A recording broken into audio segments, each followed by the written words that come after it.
¿Qué tal? Muy buenas noches, ¿cómo le va? Última información política de la tarde en la provincia de Santa Fe.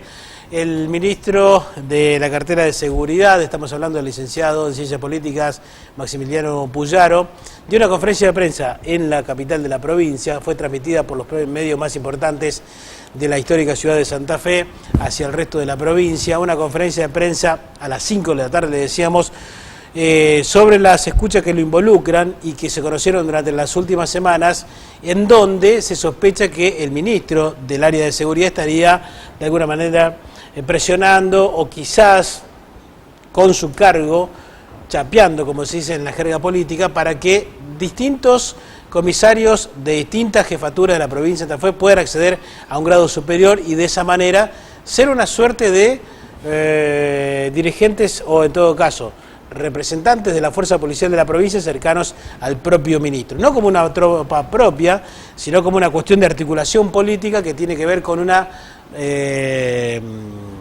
si usted quiere, una suerte de responsabilidad regional de parte de estos jefes políticos para con, después, el ministro de Seguridad de la provincia de Santa Fe. Las escuchas se conocieron hace 15 días aproximadamente, antes de las elecciones del 22 de octubre. El temor justamente de las autoridades políticas de la provincia de Santa Fe era si esto iba a tener repercusión política inmediata en la decisión del voto de los santafesinos. Algo de eso hubo y algo también de falta de gestión de los gobiernos que pasaron por la provincia en los últimos tiempos fueron el motivo político que llevó a los santafesinos a ubicar a esa fuerza, al Frente Progresista, particularmente en Rosario y en el resto de la provincia, como tercera fuerza política. Eso por un lado. Por otro lado, el ministro Puyaro lo que dijo hoy a la tarde es que esto es una suerte de operaciones políticas que se montaron desde el momento que él asumió al frente de esta cartera, con la responsabilidad de brindar seguridad a los ciudadanos santafesinos.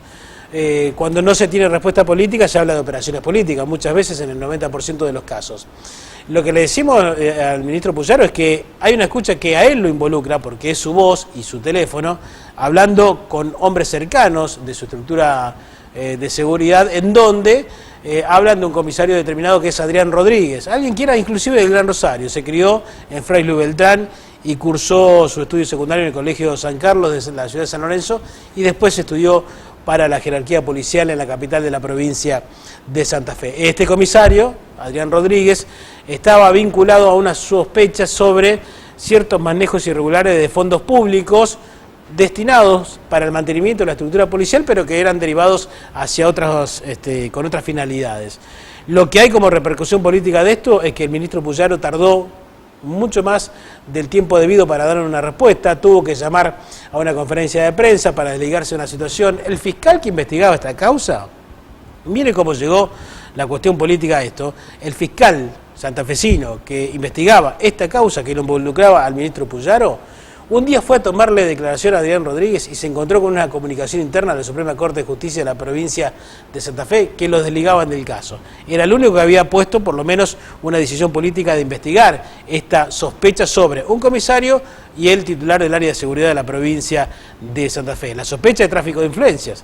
Inclusive hay algunas versiones extraoficiales que indican que en una de las comunicaciones el propio ministro Puyaro le habría dicho al comisario Adrián Rodríguez que no se preocupe por el examen que le iban a tomar, porque él le iba a mandar las respuestas con anticipación para que pueda acceder fácilmente al nuevo nivel de jerarquía de la policía de la provincia de Santa Fe.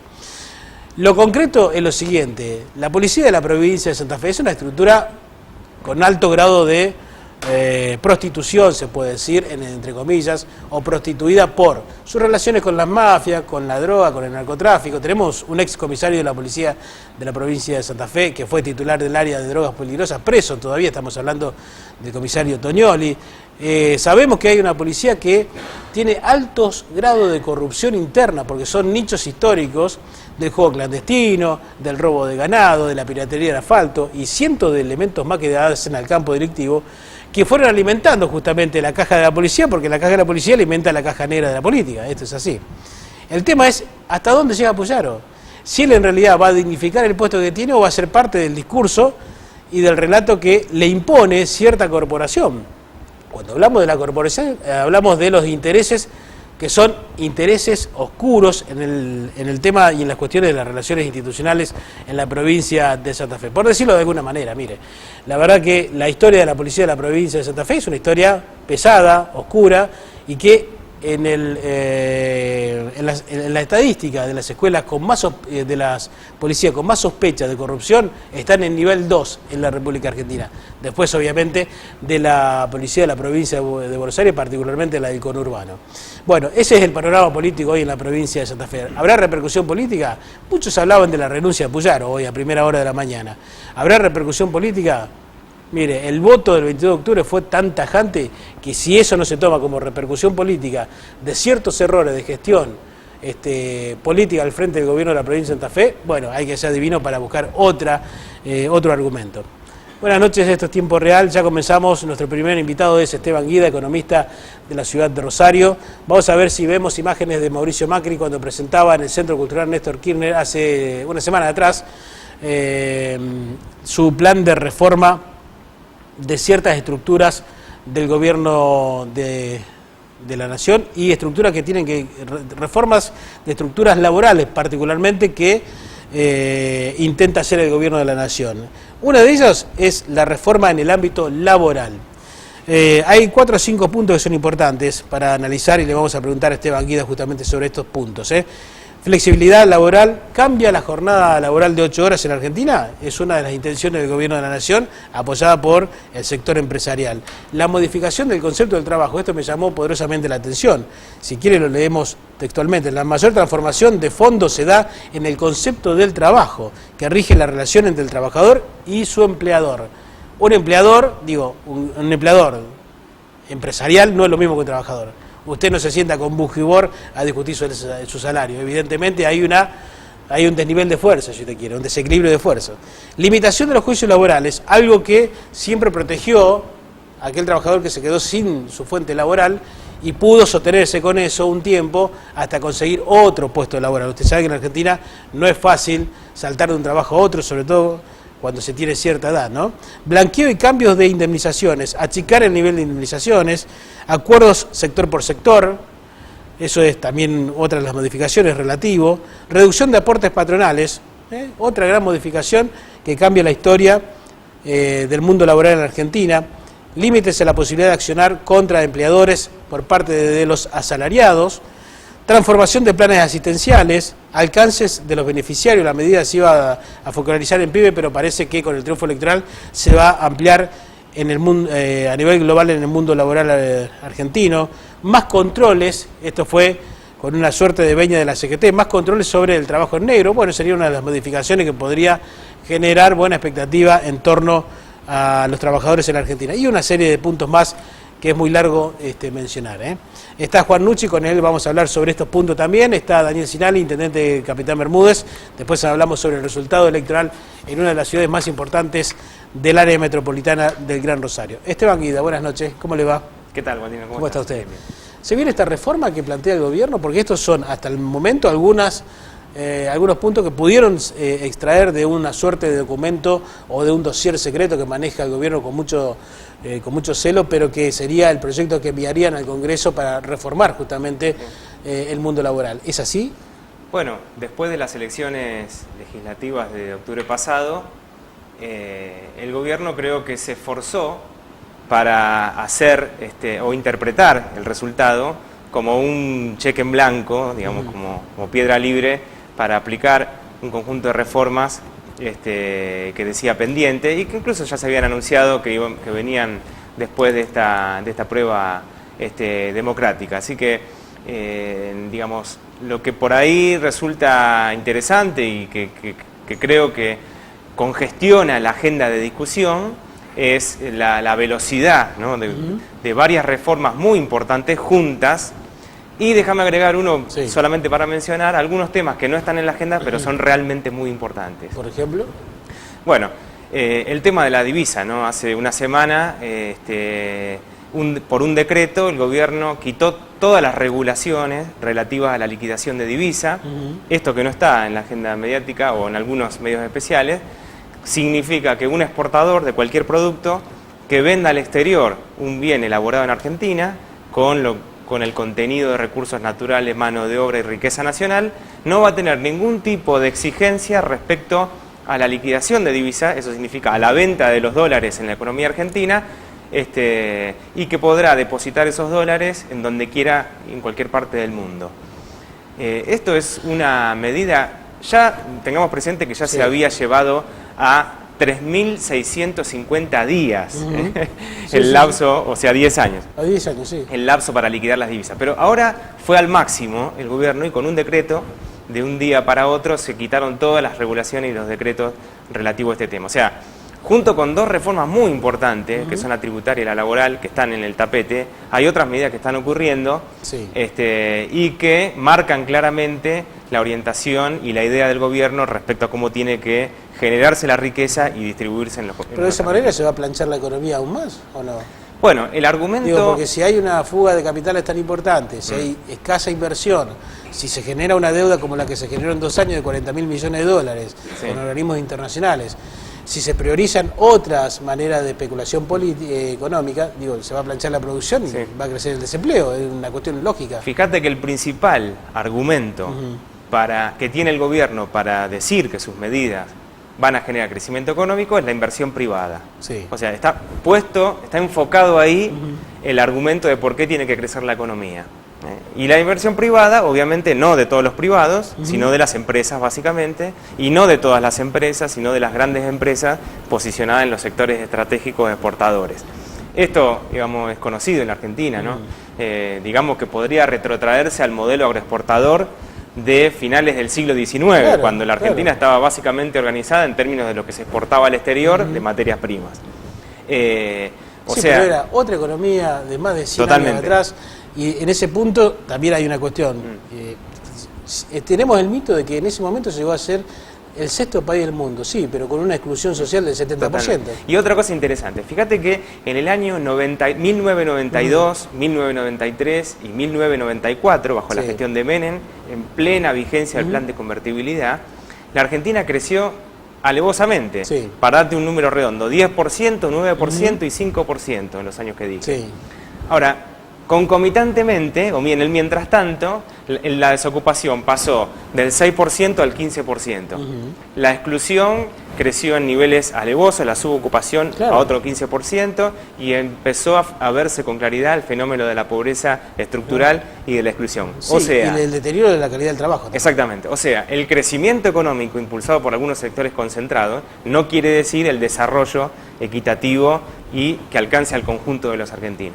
Entonces, estas reformas retrotraen esa idea de país, un país en donde se genera riqueza por unos sectores estratégicos y el resto se tiene que acomodar a esa situación sin ponderar tanto la expectativa de vida. Ahora, en este contexto, las inversiones van a ser cada vez menos, que es lo que espera como herramienta política Mauricio Macri. Bueno, fíjate que la inversión extranjera directa, que era uno de los principales argumentos al inicio de la gestión, la inversión extranjera, la lluvia de inversiones que se decía que iban a venir, en 2 años, en la mitad de gestión del gobierno Macri, no ocurrió. Estamos en el orden de los 4.300 millones de dólares anuales de inversión extranjera directa. Es un número muy bajo, que también tiene que ver con una situación a nivel latinoamericano, pero que ya nos muestra que ese sendero de crecimiento, esa idea de ir a tentar a los inversores con carpetas grandilocuentes y grandes promesas, no ha resultado. Tampoco está resultando el frente comercial, que es la posibilidad de exportar, porque aún bajando las retenciones y aún beneficiando grandemente al sector agroexportador. Tenemos una balanza comercial altamente deficitaria y que está generando grandes problemas. Así que nuevamente el desafío es, a ver, si este incentivo a la función privada va a generar la inversión suficiente como para incrementar el producto. Y tenemos un antecedente más, porque la historia me parece muy importante. Creo que a pesar de que a algunos les puede aburrir, lo que nos pasó es importante. Fíjate que cualquier persona va al psicólogo o a un profesional para que le ayude a pensar de dónde viene. Y nosotros tenemos que hacer eso. Fíjate que en la década del 80, bajo la gestión de Alfonsín, también hubo una invitación a los industriales, a los empresarios, sobre todo concentrados, a que apostaran a la inversión del país.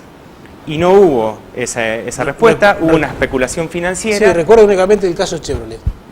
Bueno, Fue pero una de las pocas inversiones que hubo. exactamente. Ni Pero en siquiera era la general, única, una de las pocas. los conglomerados industriales, incluso el Grupo María, que se llamaba en aquel entonces, surgidos después de la dictadura, básicamente hicieron su negocio, que estaba basado en la especulación financiera, en el festival de bonos, etc. Un contexto que por supuesto no es igual porque el mundo es distinto después de 30 años, pero que nos está enseñando que por esta vía la Argentina ya fracasó. Licenciado Guida, hay que reformar, hay que hacer una reforma tributaria en el país, por un lado, y hay que hacer una reforma laboral. Yo creo que la reforma tributaria es un tema pendiente. La coparticipación fiscal es un tema pendiente, son temas de agenda. Tenemos problemas de doble imposición, o sea, de los tributos que cobran las provincias que se superponen con otras y a su vez con el nacional. Y tenemos un problema de orientación del gasto. Es verdad que el Estado recauda y que gasta de manera ineficiente en algunos sentidos. Ahí hay un tema. Ahora, es peligroso plantear ya desde el vamos un Estado que no sirve, ¿no? Claro. Cuando uno dice, a ver, ¿por qué tanta gente en la Biblioteca Nacional? ¿O por qué tantos ñoquis en el Estado? Sin una propuesta de eficientización y sin decir, quiero lograr esto, quiero esta biblioteca y necesito esto, es peligroso. Porque puede estar ocultando que el problema no es tanto la eficiencia, sino el corrimiento definitivo. Entonces, la reforma tributaria es importante. Aplaudo y saludo que se hayan incluido algunos tributos que estaban incluso en el debate, como puede ser a la renta financiera o completar el pago de la renta financiera. Un reclamo de la izquierda, histórico reclamo de la Exactamente, izquierda. Pero me preocupa que no sea con el debate de fondo, que es ¿qué Estado queremos y para qué lo queremos?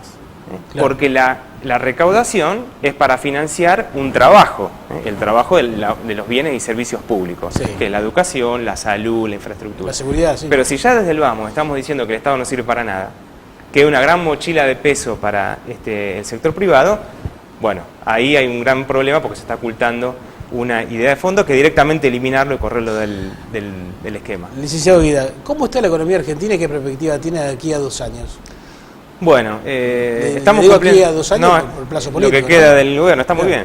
Lo que es cierto, para ser objetivos y siguiendo los datos oficiales, es que a 2 años de lo que fue la gran promesa de salir de ese mundo catastrófico, la economía todavía no ha alcanzado los niveles de aquel comienzo.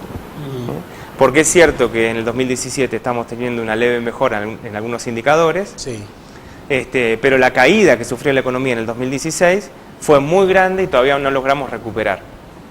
Ahora bien, si esta situación fuera para sentar las bases de un crecimiento genuino, ya sea por la vía de la exportación, de la generación de valor interno, de un modelo sostenible, no habría problema. Pero aún al día de hoy las dudas estructurales están presentes.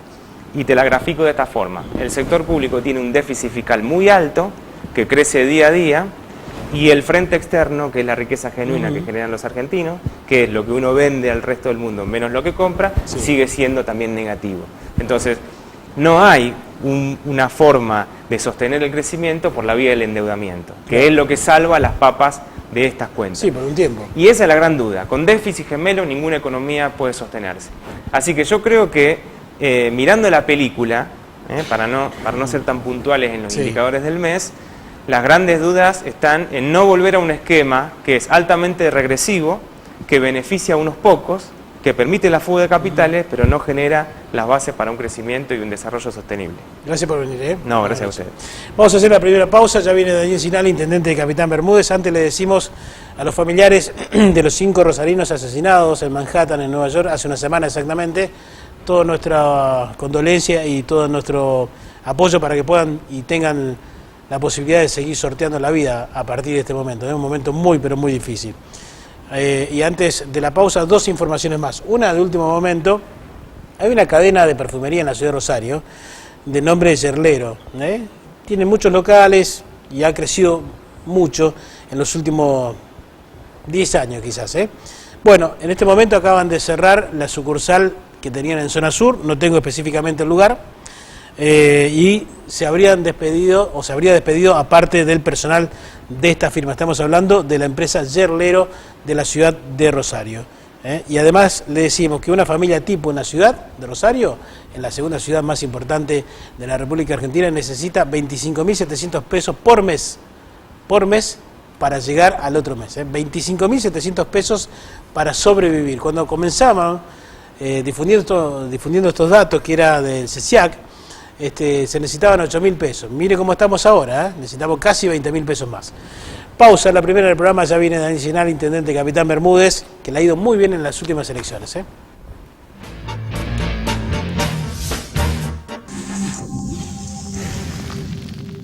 ¿Viste cómo cambió San Lorenzo? Tenemos calles más limpias, pavimentadas y mejor iluminadas. Hay nuevos espacios públicos, con plazas bien equipadas, donde los chicos juegan más seguros. Se crearon nuevos museos, revalorando nuestro patrimonio histórico. Apostamos por la educación, por la salud y por la cultura. Y lo más importante, a todos le ponemos ganas. Muchas ganas, porque acá nacimos, crecimos y elegimos quedarnos. San Lorenzo, tu mejor elección. Buzones de la Vida. El Buzón de la Vida recibe denuncias de manera anónima vinculada con trata de personas y narcotráfico. En San Lorenzo hay 7 que están ubicados en el Palacio Municipal. SIC Barrio Mitre, Hospital Granaderos a Caballo, Cooperativa de Agua de Barrio Buchard, Polifuncionales de José Hernández y Barrio Norte y Centro de Salud de las Quintas. Los buzones se abren cada 15 días de cada mes. Buzones de la Vida. Municipalidad de San Lorenzo. Gestión de todos. Programa Municipal de Prevención de la Muerte Súbita. Inscribite en los cursos de prevención de la muerte súbita en las direcciones que figuran en pantalla. Vos podés salvar una vida. Municipalidad de San Lorenzo. Paula Perazzi. Por favor, si los tiene, aporte datos de manera anónima en los buzones ubicados en las direcciones que figuran en pantalla. Municipalidad de San Lorenzo.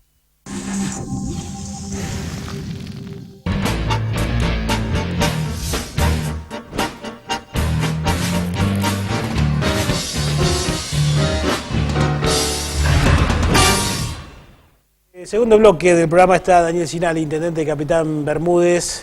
Lo recuerdo, Daniel Sinal fue el intendente más joven de la Argentina en la década del 90, si mal no recuerdo. Buenas noches, ¿cómo le va? ¿Cómo está usted? Bien, Gualdino. Era el intendente más joven en aquella época, ¿no? Pasó mucho. Sí, éramos todos pibes. Mejor no acordar. Bueno, más del 43% obtuvieron en las elecciones del 22 de octubre, lo ratifica como fuerza política y conductor de la ciudad, ¿no? Se renovaban 3 concejales y ingresaron de su espacio político 2. La primera lectura que se hace a 15 días de las elecciones, de esa elección. Un apoyo a la gestión, que es lo que yo le planteé a la ciudadanía y fundamentalmente a los buenos candidatos que llevamos, ¿no? Encabezó la lista Fabián Albornoz y Ariel Cejas. Por suerte ratificamos un rumbo, de decir que la obra pública y la mejora de los servicios es la prioridad en la ciudad. Y para mí el mayor logro, el lograr la pacificación y la convivencia de Bermúdez en una ciudad que se pueda volver a dialogar y a sentarse en los mismos espacios todos los sectores. Así que creo que es un gran logro haber tenido una campaña sin agresiones, sin difamaciones, con buen diálogo, con las diferencias propias de cada sector político. Claro. Pero en una convivencia en la ciudad que ha cambiado muchísimo. Intendente, bueno, 2 puntos fundamentales, ¿no? Que el bermudense venía reclamando desde hace mucho tiempo. Recordemos que allí gobernó la ciudad el Frente Progresista durante 12 años. Si mal 16 años. 16 años, perdón. Durante 16 años. Y el bermudense reclamaba obra pública, que le mejoren una calle. En algún momento lo hablábamos también, una calle histórica de Bermúdez que va paralela a la vía del sector oeste de la ciudad. Sí. 20 años esa calle no pasó una moto niveladora. Bueno, ahora estamos trabajando gracias al senador del departamento, Armando Traferri, en la concreción de la avenida interurbana que pasa por esa calle justamente y conecta desde la ciudad de San Lorenzo a la circunvalación de Rosario. Es una obra trascendente para las 5 localidades, incluyendo a Fray Luis Beltrán y a Granadero Baigorria. Me parece por que eso va a unir todo el cordón de Metropolitano. Une todo el cordón, es una ruta paralela a la ruta 11. Es una ruta paralela a la autopista Rosario-Santa Fe, nos daría un crecimiento hacia el oeste a nuestras ciudades importante y fundamentalmente generaría un nuevo lugar de desarrollo urbano en todos los aspectos, tanto en lo comercial, en lo industrial y fundamentalmente en lo residencial, porque tenemos sectores con muchos conflictos de inundaciones, de asentamientos irregulares, que se deben resolver y están contemplados dentro de este proyecto. Claro. Pensando Capitán Bermúdez, una ciudad que se había quedado sin sus fuentes tributarias más importantes, salvo celulosa, con poco aporte del Estado provincial, lo sufrieron los mismos dirigentes del Frente Progresista. Digo, ¿y ahora qué pasó? ¿Se hace obra pública? ¿Se hace mejoramiento de calles? ¿Se hace pavimento? ¿Se hace alumbrado público? ¿Hay una mejor administración económica? ¿Ese es el secreto? Y el secreto está en tomar las decisiones, de tener un plan de trabajo primero. Que por ahí, hablando de la nación, yo siempre sostengo que lo que le falta aprender a muchos peronistas y a los enemigos del peronismo es que Perón fue un revolucionario en la Argentina porque tuvo un proyecto de desarrollo nacional, claro, lo cual incluía 70.000 obras públicas. Pero fundamentalmente en nuestras ciudades, si no tenemos un plan de inversión en obras, el retraso con respecto a las ciudades vecinas es enorme. Claro. Y bueno, lograr eso, tener un plan y tener la financiación es mucho más difícil en una ciudad endeudada, con muchos juicios a pagar con sentencia de la Corte. Los venimos pagando, hemos refinanciado y pagado ya el 50% del endeudamiento con sentencia de la Corte de 20 millones de pesos, y el resto lo tenemos financiado a 36 meses, con lo cual hemos logrado sanear de una deuda histórica a la Municipalidad de Capitán Bermúdez. Y a partir de ahí, bueno, los conflictos lógicos que esto te genera, una reducción en la disponibilidad de dinero, que creo que se dilapidaba a lo mejor en malas decisiones políticas. No sé si... no quiero juzgar a nadie, yo no vine a hacer un juicio de valor, lo que sí, que con la misma recaudación, durante 20 años nos hizo obra pública y nosotros en 1 año y medio ya pavimentamos el equivalente a 60 cuadras entre 32 urbanas y 15 de una ruta de acceso a la ciudad, como es la avenida Gervaso. ¿Eso con fondos públicos? Un pedazo con el Fondo de Obras Menores y te diría que más del 50% con fondos propios. Iluminamos grandes avenidas, iluminamos la avenida Belgrano, iluminamos Mitre, estamos empezando a iluminar Granaderos, estamos iluminando Gervaso, todos con recursos propios. Hemos hecho un circuito aeróbico de 1.400 metros en el centro del ferrocarril, con 84 columnas de alumbrado con LED, urbanizando, mejorando, invirtiendo en las plazas. Creo que esto todo con recursos propios. Y cuando uno optimiza su recaudación, da el ejemplo de que hay honestidad desde la cabeza hacia abajo. Creo que el 100% de los empleados públicos acompaña. Aquel que durante mucho tiempo no pudo trabajar porque no tenía herramientas, porque no le daban tareas, porque no tenía la posibilidad de prestar un servicio y la población lo empezó a ver como un ñoqui. Sí. Hoy es un trabajador que sale feliz a brindar un servicio porque tiene su vestimenta, tiene su herramienta, tiene su camión. Bueno, ha variado mucho la situación desde nuestro obrador a la administración municipal. ¿Y en el aspecto salarial cumplen? Porque históricamente en Bermúdez también estaba... Siempre en conflicto. Siempre en conflicto, sí, permanentemente, ¿no? Sí. Intendentes que asumían, que a los 2 años se iban, otros que renunciaban porque no podían. Nosotros hemos regularizado la situación irregular de 90 y pico trabajadores que venían hace algunos 20 años en una situación de irregularidad, ya reconocidos por el Ministerio de Trabajo de la provincia, con actas firmadas entre el gremio y las autoridades municipales anteriores, con lo cual han pasado a ser efectivos. Nosotros tenemos una planta de efectivos que ronda los 340 personas, hemos cumplido salarialmente al día siempre, y mantenemos eso como prioridad.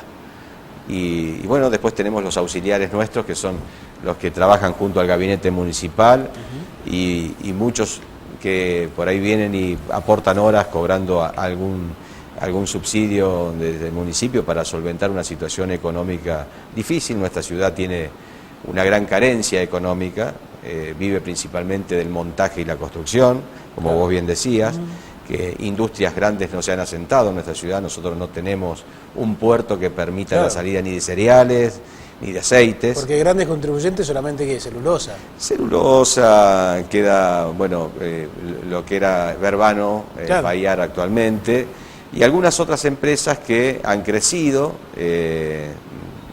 San Lorenzo Aceites, hay algunas empresas medianas, tenemos un pequeño polito industrial que se ha conformado también cerca del río con Yerubá, Sí. que genera desde alimentos para salmones que se exportan a Chile, a otras cuestiones derivadas de la sangre animal, Sí.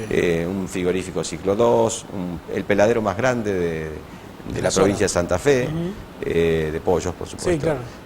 Tenemos algunas empresas familiares que han crecido y empresas de montaje y de transporte que hace muchos años que están asentadas en la ciudad. Tenemos una mano de obra excelente en ese sentido, destacada en todo el país y bueno, seguimos. O sea, hay un gran potencial allí.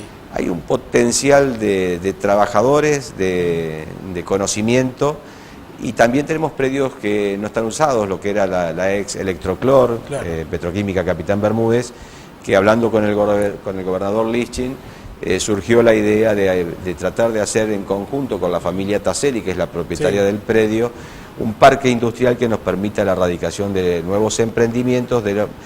Apenas tiramos la idea, hemos recibido muchos llamados de distintas empresas e industrias. Eso quería preguntar, ¿sí queriéndose, hay interesados ya? hay muchos interesados. Habría que ir resolviendo el pasivo ambiental, Claro. las circunstancias de inversión para Sí, que la logística infraestructura... y demás. Exactamente. Todo lo que Así conlleva. que creo que hay una posibilidad cierta de generar fuentes de trabajo genuinas y importantes. Intendente, lo cambio de tema. ¿Qué va a pasar en el peronismo en la provincia de Santa Fe? Sabemos, bueno, usted es un militante de mucho tiempo, referente en la zona del Gran Rosario.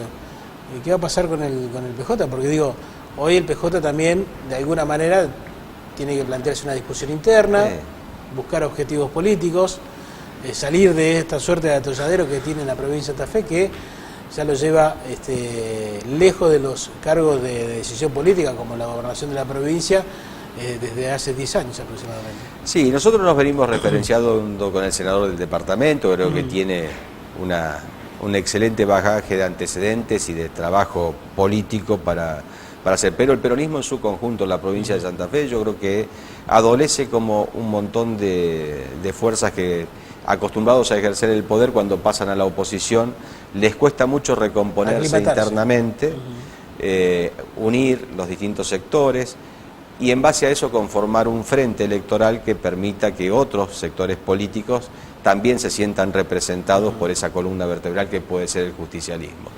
Creo que hay buenos candidatos, desde Omar Perotti a Alejandra Rodenas, a Pipi Traferri, a distinta gente que puede ser referente en la provincia de Santa Fe del PJ en su conjunto. Pero también tenemos que elevarle a la provincia un programa que enamore. Digamos, esta ola de modas que muchas veces se dan en contra de o porque se vende bien una marca, a veces no tiene el contenido necesario y muchas veces se cae en una frustración importante. Me parece que también hay un agotamiento de los tiempos que ha tenido el socialismo como protagonista, que debe reconvertirse. Yo creo que no se agotan las personas, se agotan los procesos, claro. y hay que refrescarlos, a lo mejor incorporando nueva gente o dando paso a nuevos protagonistas. Pero creo que está todo por discutirse en la provincia de Santa Fe y va a tener mucho que ver el resultado que den las medidas nacionales, justamente que vos estabas planteando hoy con el economista, porque creo que empieza a afectarse el bolsillo del contribuyente y del consumidor de una manera muy fuerte, y todavía en la provincia, o por lo menos en nuestra pequeña región, las inversiones en obra pública no empezaron. Digamos, hay muchos anuncios y tenemos muchas expectativas. Yo tengo fe que se concreten y nos permitan mejorar con la inversión nacional en nuestras ciudades. Pero bueno, estamos a la expectativa, así que ojalá... ¿Hubo una catarata de anuncios relacionados a la obra pública en el sur de la provincia de Santa Fe que todavía no comenzaron? Y en su momento hubo muchos anuncios. Sí, Dietrich vino con el famoso plan de inversiones en los accesos a los puertos, con la reconversión ferroviaria, con concretar los viejos anhelos de nuestras ciudades, por ejemplo en nuestro caso de tener la obra de cloacas y agua potable en toda la ciudad. Bueno, yo no he logrado todavía que esas inversiones fluyan, se destraben. Nosotros invertimos en un plan ejecutivo de cloacas el año pasado y no hemos tenido todavía respuestas. Hemos concluido un plan de hábitat con la Nación para hacer una inversión importante en Barrio Copelo para su urbanización, todavía no hemos tenido Pero no respuesta. avanzaron las obras. Las No obras empezaron. todavía no hay concreción de cosas, hay diálogo, Sí. hay creo que buena intención, pero bueno, del dicho al hecho hay un largo ¿Y trecho. por qué cree que se estira tanto el inicio de una obra cuando parecía que se iba a darle prioridad justamente a la obra pública? Es lo que señalaban desde el Gobierno de la Nación y desde hace 2 años. Y a lo mejor quieren hacerlo de una manera mucho más transparente de lo que se venía haciendo, de acuerdo a... ¿O es un mecanismo de depresión también esto? O es un mecanismo a lo mejor de dilación en base a que no hay recursos. No quiero prejuzgar, yo tengo Está la mejor visión de que hay intención de hacer las cosas. Y ojalá lo Muchas podamos veces se ha hacer en utilizado este proceso también para disciplinar a intendentes. conjunto. No lo veo dirigentes así, políticos. no lo he sentido así por lo menos. Bien. En torno a las posibilidades políticas que se puedan construir de aquí en adelante, el mismo 22 de octubre, teniendo en cuenta el quiebre interno que hay en el Frente Progresista, me tocó cubrir para otro medio de comunicación, inclusive el espacio de unidad ciudadana del Frente Justicialista aquí en la ciudad de Rosario. Hablaban algunos de la posibilidad ya establecida de que comenzaban diálogos entre dirigentes del PJ y del Frente Progresista ante la, entre comillas, salida de la Unión Cívica Radical de ese espacio. ¿Qué hay de cierto en eso? Yo creo que hay que dialogar con todos, aún con la Unión Cívica Radical. Hay muchos dirigentes radicales que tienen potencialidad, no solamente electoral, sino de coincidencias programáticas con el PJ, históricas, que podemos aunar esfuerzos. Aún con sectores del PJ que se han ido al PRO, aún con sectores que están dentro del Frente Progresista, incluido el socialismo. Claro. Yo creo que hay que dialogar con todos. Me da la impresión de que lo peor que puede hacer un sector es no reconocer los errores propios, no reconocer los aciertos ajenos, y de esa mezcla de cuestiones del reconocimiento mutuo puede salir una alternativa común. Pero bueno, hasta que eso no se vaya concretando, creo que hay un año de tránsito donde debemos conocernos con las otras parejas, transitar juntos y ver si llegamos a una etapa de casamiento electoral para el año justamente de campaña electoral.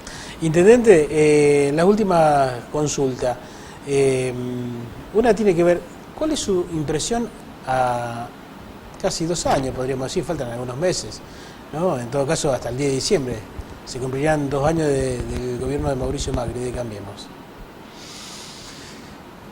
Creo que la sociedad necesitaba un aire de renovación. Había una saturación de una imposición de cosas que me parece que fue lo que hartó a muchos, aún con un consenso muy importante de las mejoras económicas que se habían dado en el país. Indudablemente me da la impresión de que subyace a veces la bronca del crecimiento de la inseguridad, del desparpajo de la justicia en dejar a todos libres y hacer creer que la sociedad es la culpable de que tengamos vecinos que asaltan, roban y matan, de que se haya permitido que el asentamiento irregular, no del pobre migrante que viene a establecerse, sino de aquellos que se vienen a asentar para hacer negocios desde una villa. Y también me da la impresión de que hubo un abuso muchas veces de la protección al trabajo, donde vemos que hay muchas empresas que fueron rehenes de sus propios trabajadores, terminando cerrando sus puertas porque económicamente se les hacía inviable. Claro. Y esos extremos, a los que algunos llevaron, van saturando. Y después creo que se necesita también una transparencia que no es esta justicia que se está aplicando. Me da la impresión de que no he visto una sola detención, a mi entender, bien hecha. Más allá que hayan... Bueno, usted estudió Derecho, sabe más o menos... Por eso, lo que para es el Código mí, Procesal más allá que Penal, hayan ¿no? delinquido o no, no lo sé. Pero la aberración jurídica que se está concretando en el país es muy fuerte. Con este criterio, medio gabinete nacional debería estar preso. Claro. Aún el presidente de la República. Entonces creo que en estas cuestiones los extremos llevaron los extremos. El otro día veía un dirigente del PJ decir que el PJ siempre fue conciliador, pero si les toca volver al gobierno, indudablemente va a aplicar la misma temática que se está aplicando ahora, la venganza. Una locura. Es una locura. Sí, entonces, la revancha. me da la impresión es una locura. de que estos extremos lo único que llevan es a un enfrentamiento que no sé cuál es el fin al que se puede llegar para que todo el mundo se sienta a una mesa a dialogar. No tiene sentido. No tiene sentido. Intendente Sinali, gracias por venir. No, gracias a vos, Waldine. Muy amable, gracias. Me gusta. El intendente Capitán Bermúdez, Daniel Sinali, pasaba por acá por tiempo real. La última pausa, ya está Juan Nucci para explicarnos todo lo que se viene en reforma laboral en la República Argentina.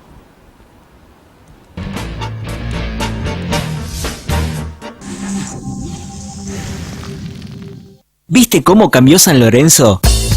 Tenemos calles más limpias, pavimentadas y mejor iluminadas. Hay nuevos espacios públicos, con plazas bien equipadas, donde los chicos juegan más seguros. Se crearon nuevos museos, revalorando nuestro patrimonio histórico. Apostamos por la educación, por la salud y por la cultura. Y lo más importante, a todos le ponemos ganas. Muchas ganas, porque acá nacimos, crecimos y elegimos quedarnos. San Lorenzo, tu mejor elección. Buzones de la Vida. El Buzón de la Vida recibe denuncias de manera anónima vinculada con trata de personas y narcotráfico. En San Lorenzo hay 7 que están ubicados en el Palacio Municipal. SIC Barrio Mitre, Hospital Granaderos a Caballo, Cooperativa de Agua de Barrio Buchard, Polifuncionales de José Hernández y Barrio Norte y Centro de Salud de las Quintas. Los buzones se abren cada 15 días de cada mes. Buzones de la Vida. Municipalidad de San Lorenzo. Gestión de todos. Programa Municipal de Prevención de la Muerte Súbita. Inscribite en los cursos de prevención de la muerte súbita en las direcciones que figuran en pantalla. Vos podés salvar una vida. Municipalidad de San Lorenzo. Paula Perazzi. Por favor, si los tiene, aporte datos de manera anónima en los buzones ubicados en las direcciones que figuran en pantalla. Municipalidad de San Lorenzo. ¿Viste cómo cambió San Lorenzo? Tenemos calles más limpias, pavimentadas y mejor iluminadas. Hay nuevos espacios públicos, con plazas bien equipadas, donde los chicos juegan más seguros. Se crearon nuevos museos, revalorando nuestro patrimonio histórico. Apostamos por la educación, por la salud y por la cultura. Y lo más importante, a todos le ponemos ganas. Muchas ganas, porque acá nacimos, crecimos y elegimos quedarnos. San Lorenzo, tu mejor elección.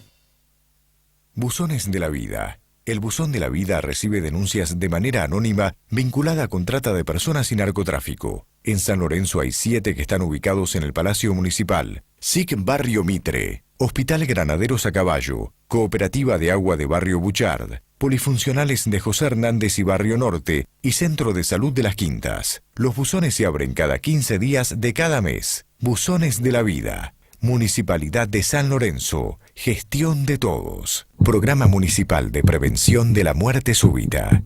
Inscribite en los cursos de prevención de la muerte súbita en las direcciones que figuran en pantalla. Vos podés salvar una vida. Municipalidad de San Lorenzo. Paula Perazzi. Por favor, si los tiene, aporte datos de manera anónima en los buzones ubicados en las direcciones que figuran en pantalla. Municipalidad de San Lorenzo. ¿Viste cómo cambió San Lorenzo? Tenemos calles más limpias, pavimentadas y mejor iluminadas. Hay nuevos espacios públicos, con plazas bien equipadas, donde los chicos juegan más seguros. Se crearon nuevos museos, revalorando nuestro patrimonio histórico. Apostamos por la educación, por la salud y por la cultura. Y lo más importante, a todos le ponemos ganas. Muchas ganas, porque acá nacimos, crecimos y elegimos quedarnos. San Lorenzo, tu mejor elección. Buzones de la Vida. El Buzón de la Vida recibe denuncias de manera anónima vinculada con trata de personas y narcotráfico. En San Lorenzo hay 7 que están ubicados en el Palacio Municipal. SIC Barrio Mitre, Hospital Granaderos a Caballo, Cooperativa de Agua de Barrio Buchard, Polifuncionales de José Hernández y Barrio Norte y Centro de Salud de las Quintas. Los buzones se abren cada 15 días de cada mes. Buzones de la Vida. Municipalidad de San Lorenzo. Gestión de todos. Programa Municipal de Prevención de la Muerte Súbita. Inscribite en los cursos de prevención de la muerte súbita en las direcciones que figuran en pantalla. Vos podés salvar una vida.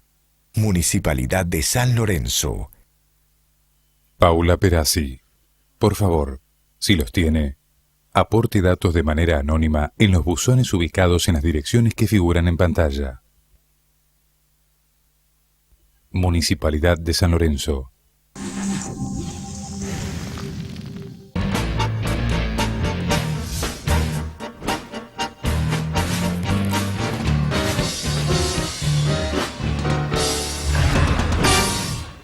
Último bloque del programa de esta noche. Estamos en vivo en Televisión Regional, como todos los martes. Le decimos, antes de charlar con Juan Nucci, del Sindicato de Trabajadores o Empleados Judiciales, que acaba de cerrar un local de la cadena Yerlero y que se habría despedido a buena parte de su personal. Esto es a raíz de la caída de ventas y del achicamiento del mercado, ¿no? Entonces, esta es una información directamente que implica el nivel del bolsillo de los asalariados rosarinos, que dejan de comprar ya elementos que lo hacían habitualmente y que ya pasan a ser elementos no suntuosos, sino ya no son necesarios, ¿eh?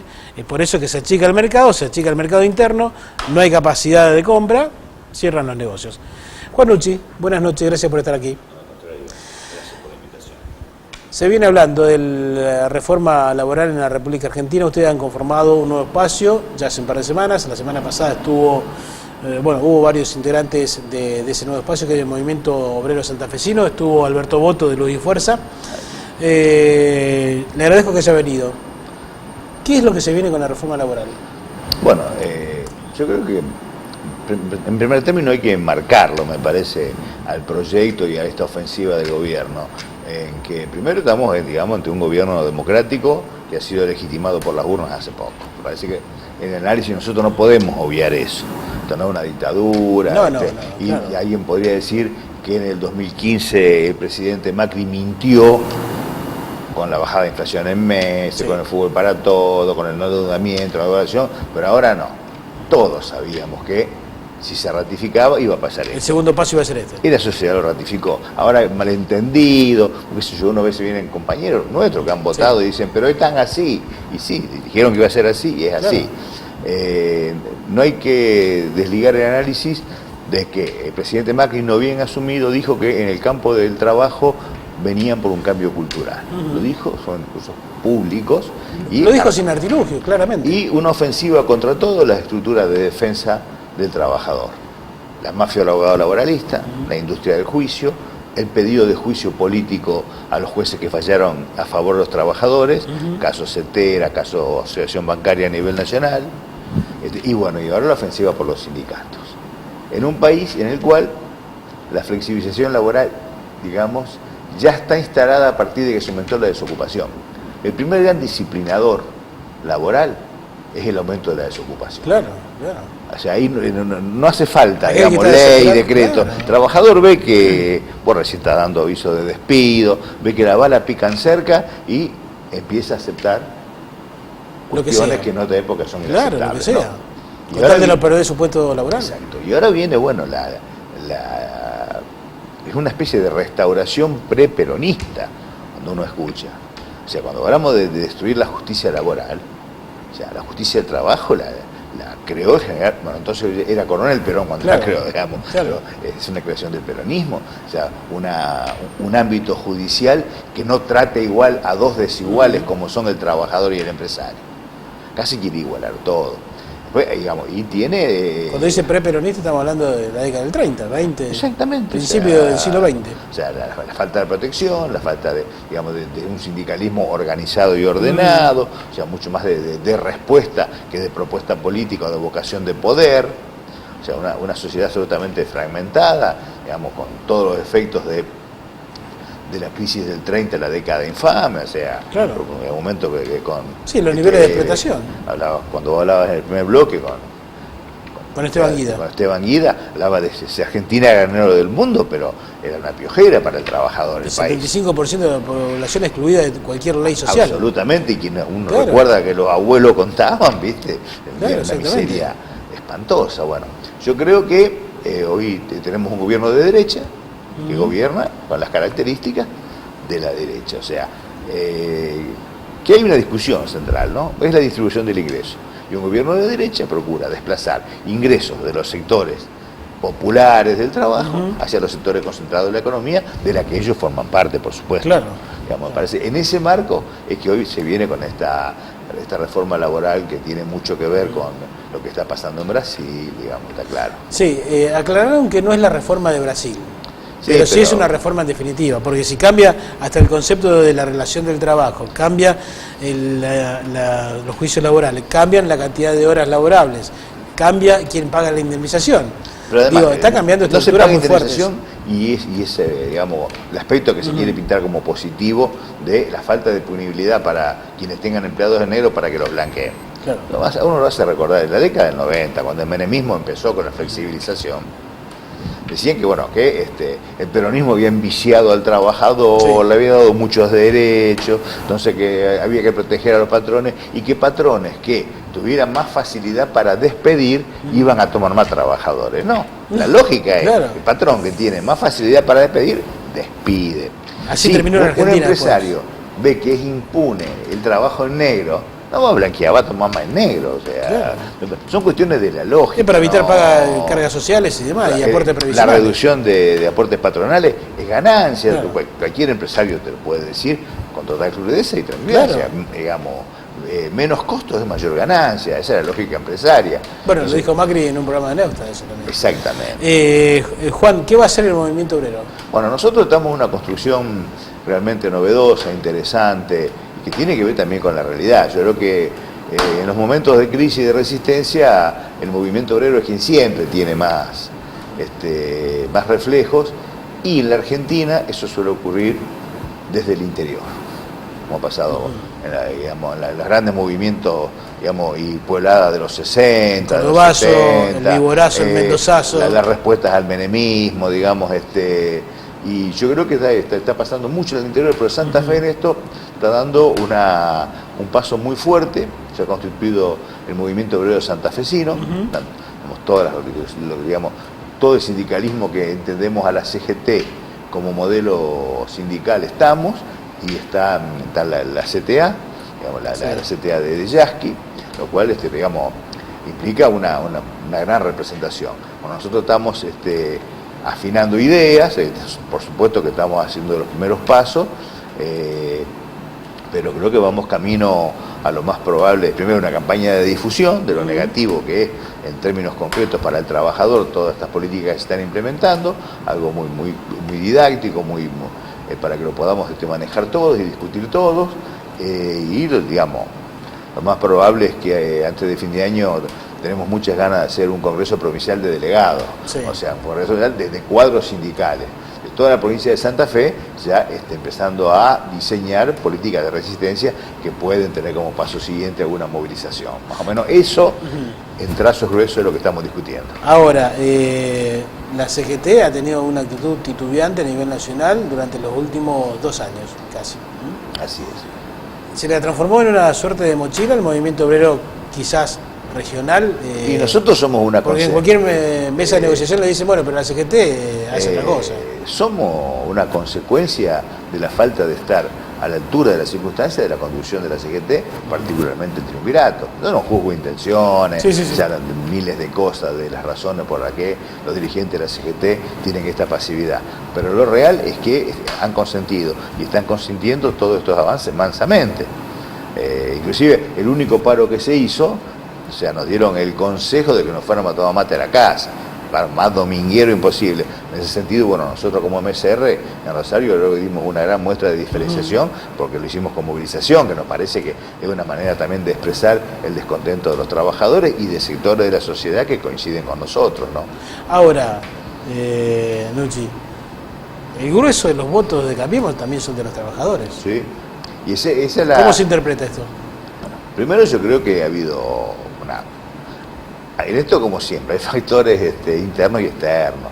Yo creo que ha habido errores, o sea, yo creo que la gestión, yo milito en el kirchnerismo, yo creo que hubo muchos errores en la construcción política, hubo destrato hacia dirigentes, parece que eso, o sea, lo que pasa es que es imperdonable que ese dirigente que no tuvo un buen trato se pase el enemigo. Y también una formidable campaña, donde enfrente tenés todos los centros de poder, tenés todos los medios de comunicación, todo el dinero del país, digamos, una campaña de, digamos, todos los días de descalificación, lo ves ahora todos los días, claro, con la persecución judicial, los tipos te sacan a un ex vicepresidente que hoy en día políticamente, digamos, casi no tiene relevancia, descalzo, en pijama, es pegarle un hombre en el suelo, eso, todo ese poder hoy lo están demostrando. Alcira Rumedo, a quien leímos mucho en la universidad en otros tiempos, la década del 80, allí en la carrera de comunicación, señaló en un tuit algo que me pareció claramente el concepto más corto pero más claro de todo lo que leí, de todo lo que se lee en los periodistas todo el tiempo. Dijo, esto no es república de revancha. Totalmente. Digamos, con algunos métodos distintos, pero esto es 55. El encarcelamiento, digamos, sin sentencia, por delitos escarcelables. O sea, Vudú, si mañana lo condenan, lo tienen que soltar. Claro. Un montón la pena, digamos. Son cosas que no resisten el más mínimo análisis. Te repito, independientemente, o sea, si hay denuncias, que se tramiten, pero que se tramiten como corresponde. Y por el otro lado tenemos, digamos, todo el gabinete, medio gabinete procesado, denunciado, se les descubren todos los días dinero en paraísos, ahora lo de los Panama Papers, los nuevos Panama Papers, ¿no? Eso es lavado de dinero, eso es delito acá y en la China. Evasión fiscal, como mínimo. Pero como mínimo. Mínimo. Juan, gracias por venir. No, muchas gracias. Bueno, te recomiendo un libro. Mira, nunca hago esto, pero discúlpame que me tome el atrevimiento para entender la política de este momento. De Durán Barba. Dice, no hay que discutir política en los medios de filosofía política. Hay que ir al talk show. Yo creo que, digamos, uno de los grandes digamos, logros para este gobierno es la comunicación y el ideólogo de Durán Barba, pero yo creo que nosotros no podemos perder de vista que la discusión central tiene que seguir siendo la de modelo de país. Sí, claro, sin dudas. Comunicando mejor, digamos, construyendo mejor, pero la discusión central es la distribución del ingreso. Gracias por venir. No, buenas noches. Nos vamos nosotros, que la pase muy bien. El próximo martes vamos a estar de nuevo en vivo aquí en Televisión Regional. Gracias.